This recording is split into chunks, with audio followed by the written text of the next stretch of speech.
First और second music ની સરગમ यानी कि नोटेशन कम्प्लीट रिधम સાથે ગાઈને બતાવીશ। પહેલા ફર્સ્ટ મ્યુઝિક, ત્યારબાદ સેકન્ડ મ્યુઝિક।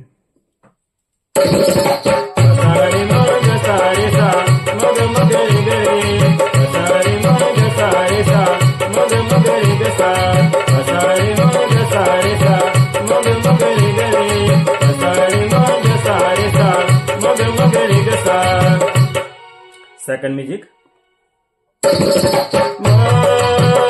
सानी पद पद मगरी गम गरे सारे गरे सानी गरे सारे गम मग मगरे सा गरे सारे गम मग मगरे सा सा सा सा। હવે આપણે ફર્સ્ટ અને સેકન્ડ મ્યુઝિક ધીમે ધીમે શીખીશું।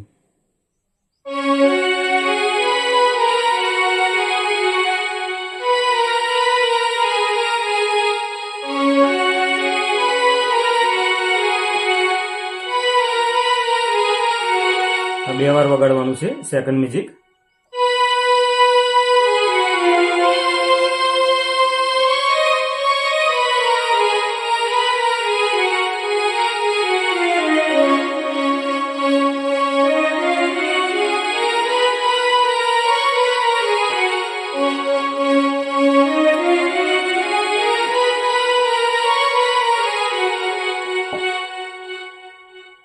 आशा करूँ छूँ कि मारो वीडियो पसंद आयो हशे। वीडियो पसंद आयो तो लाइक करो, शेर करो। मारा वधु वीडियो जोवा माटे मारी चेनल ने सब्सक्राइब करो।